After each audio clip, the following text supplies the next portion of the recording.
जय हिंद साथियों, कैसे आप सभी। आई होप आप सभी अच्छे होंगे, अपनी पढ़ाई अच्छे से कर रहे होंगे। और अभी 1-2 दिन से मैंने कोई भी वीडियो नहीं बनाया, थोड़ा मुझे ऐसे ही ठीक नहीं लग रहा था कुछ भी, तो इसलिए।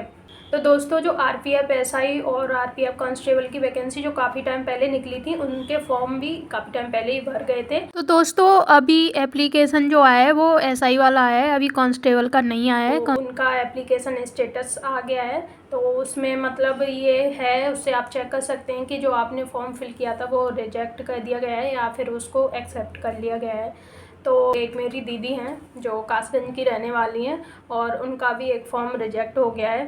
तो मैंने भी ये फॉर्म फिल किया था, लेकिन मेरे एक डॉक्यूमेंट्स में मतलब थोड़ा नाम करेक्शन होना था, वो हो नहीं पाया, तो इसलिए मेरा फॉर्म नहीं भर पाया, मैंने नहीं भर पाई।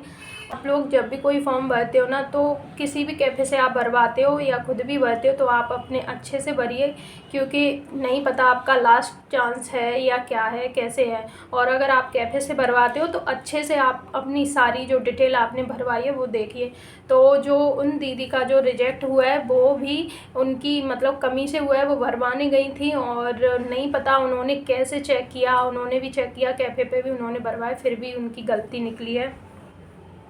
कैफ़े पे तो वो सबमिट कर दिया, लेकिन जब ये फॉर्म की जो एप्लीकेशन स्टेटस आया उस टाइम चेक किया तो उनसे चेक नहीं हो रहा, क्योंकि वो इस बारे में ज़्यादा नहीं जानती हैं, मतलब ये फ़ोन पे ज़्यादा सोशल मीडिया पे नहीं रहती हैं वो। तो मेरे भाई ने ही चेक किया था घर पे, तो फिर उन्होंने बताया कि उनका फॉर्म ही रिजेक्ट हो गया है। तो अब इसमें कैसे ठीक होगा, क्या है क्या नहीं, वो तो सारा पता नहीं। उन्होंने यूपीएसआई का भी एग्ज़ाम दिया था जो लास्ट टाइम भर्ती हुई थी उसमें, तो उनका उसमें फ़िज़िकल से वो आउट हो गई थी, रनिंग नहीं हो पाई थी उनकी अच्छी। फिर उन्होंने इसका एसएससी जीडी का भी दिया, इसमें वो 2 नंबर से रह गई।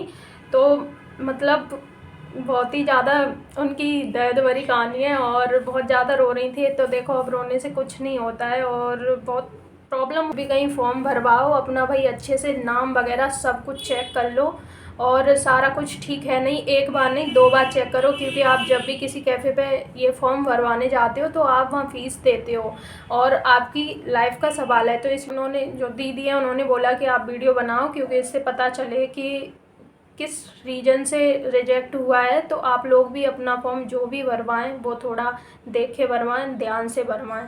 तो उनकी एक छोटी सी गलती की वजह से उनका फॉर्म रिजेक्ट हुआ है, और वो गलती पता है क्या है, बस उनके नाम की ही एक गलती है। अब उन्होंने फॉर्म भरवाया कैफ़े पे, अब बोल भी रही थी कि मैंने चेक किया है, उन्होंने भी चेक करके भरा था, अब लेकिन नहीं पता कि उनके नाम में कैसे गलती हो गई। उनका नाम हेमलता है और एच के बाद ई लगाती हैं, लेकिन उस फॉर्म में ए लगा हुआ है, तो उनकी एक लेटर की वजह से ये मिस्टेक हुई है, ओनली एक। तो जब भी हम फॉर्म भरते हैं उसमें सबसे पहले नाम ही आता है, और पता नहीं ये कैसे इतनी बड़ी गलती हुई है, यही समझ नहीं आ रहा। ऐसा कैफ़े वाले ने भी, इन्होंने भी चेक किया, फिर भी क्या कर सकते हैं। मतलब बोलते हैं ना कि जो होना होता है ना आपके साथ वो होके ही रहता है। आप कितने भी शिद्दत से, कितने भी अच्छे से आप फॉर्म भर लेना, कितने बार भी चेक कर लेना। तो दोस्तों, आपको भी कोई भी वैकेंसी आती है, किसी का भी आप फॉर्म भरवाते हो ना, तो बहुत अच्छे से अपना एक बार नहीं 2 बार चेक करो, अपना फॉर्म अच्छे से भरवाओ। इस थोड़े ही टाइम में उन्होंने इतनी सारी फेलियर चीज़ों का सामना किया है। उन्होंने यूपी पुलिस का दिया नहीं, यूपीएसआई का दिया, वो उसमें फ़िज़िकल में आउट हो गई, और अभी एसएससी जीडी का उसमें 2 नंबर से रह गई। अब आप क्या कर सकते हैं बताओ, अपनी किस्मत को कहाँ पे ले जाओगे इतनी मेहनत करने के बाद।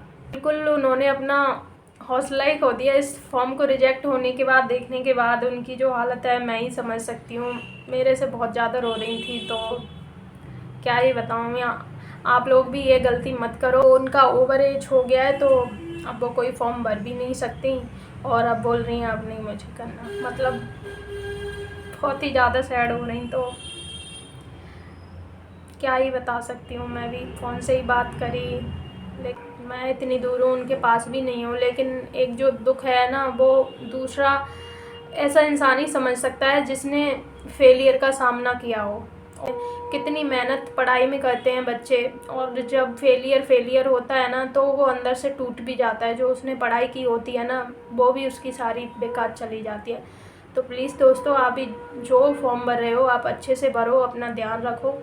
तो मैंने अब बोला है उनको, दीदी थोड़ा आप पेशेंस रखो, और अब तो यूपी आंगनवाड़ी की भर्ती भी आ गई, उसका फॉर्म भर दो अपने डिस्ट्रिक्ट से, और जैसा भी होगा पेपर वो आप दे ही देना, क्योंकि आपने पढ़ाई तो वैसे भी कर ही रखी है। तो दोस्तों उनसे मैं ज़रूर मिलाऊंगी, दिवाली पे घर जाऊंगी, उसके बाद उनसे मिलने जाऊंगी और फिर आपको दिखाती हूँ कि ये दी थी और इनका फॉर्म रिजेक्ट हुआ था और यूपीएसआई की उन्होंने कैसे तैयारी की।